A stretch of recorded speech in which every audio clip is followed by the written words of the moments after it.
Want to change your profile picture in Angry Bird 2 but don't know how? Hi everyone, welcome back to Make Gaming Easy. In this video, I'll show you some quick and easy steps on how to change your profile picture in Angry Bird 2. So without any further ado, let's get started. First, tap on your current profile picture which is at the top of your screen.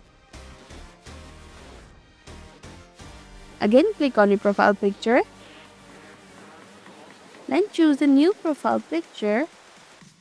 Now tap on the tick icon. After that, click on the Save Changes button. And that's how you can change your profile picture in Angry Bird 2. Thank you for watching Make Gaming Easy. Hope this video was helpful. If it was, then hit the like button and comment down if you have any questions or feedback. Also, if you're new to our channel, subscribe and hit the bell icon so that you don't miss upcoming videos.